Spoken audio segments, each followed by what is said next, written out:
जय झूलेलाल। अॼु पाण सभई कारकत महात्म जो 18 अध्याय ॿुधंदासीं। हिन अध्याय में पाण हीअ ॾिसंदासीं भॻवानु विष्णु जी शरण में माता पार्वती जो अचणु।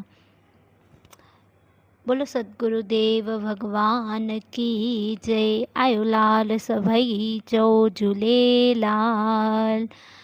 वक्रतुंड महाकाय सूर्यकोटि समप्रभ निर्विघ्नं कुरु मे देव सर्वकार्येषु सर्वदा। गुरु ब्रह्मा गुरु विष्णु गुरुदेवो महेश्वरा गुरु साक्षात् परं ब्रह्म तस्मै श्री गुरुदेव नमः।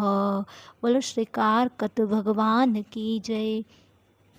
महामुनि नारद कार्तिक जी कथा अॻिते वधाए चवनि था त भॻवानु शंकर खां सेनाउनि खे हार खाईंदो ॾिसी जलंधर हज़ारे तीर शिव शंकर भॻवानु ॾांहुं छोड़ियईं।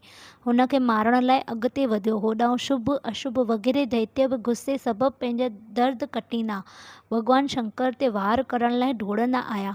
भॻवानु शंकर जलंधर जा तीर जार विच में ई कटे छॾिया ऐं शुभ अशुभ ऐं ॿियनि योद्धनि जे तीरनि खे बि बेकार कंदो रहिया ऐं मोट में तीरनि सां उन्हनि ते वार बि कंदो रहियो। भॻवानु शिव त्रिशूल सां प्रचंड नाले सां दैत्य सुरमे जो कंधु कपे छॾियो।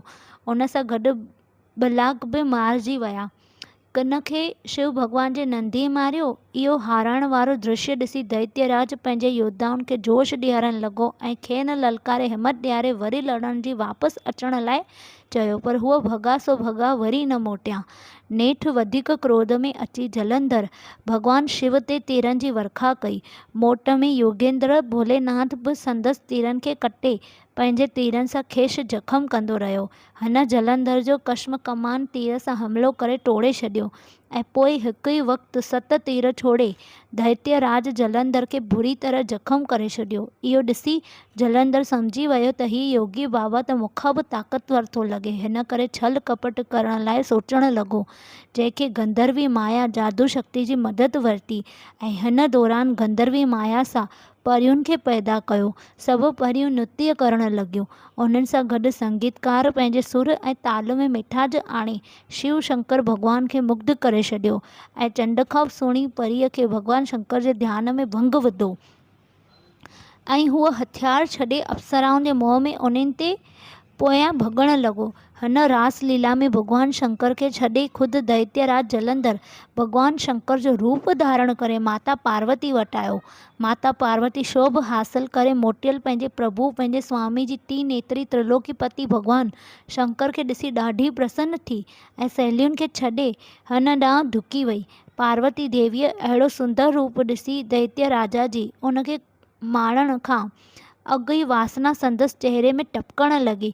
इहो ॾिसी माता पार्वती सम्झी वई त हीअ राक्षस जलंधर आहे ऐं उतां अंतर्ध्यान थी अची भॻवानु विष्णु वटि पहुती।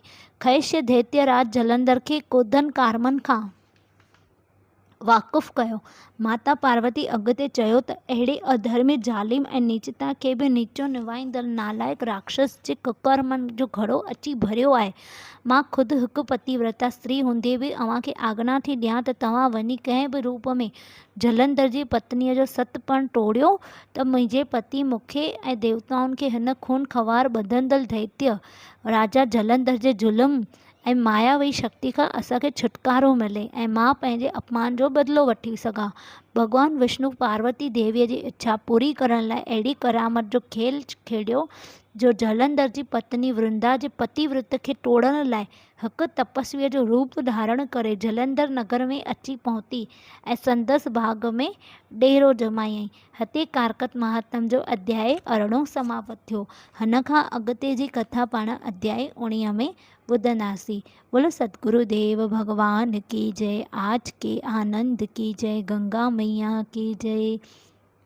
सच्ची देवी माता तेरी सदा ही जय। आयो लाल सभई चओ झूलेलाल। बेड़ाई पार सदाई नाम में शाहूकार।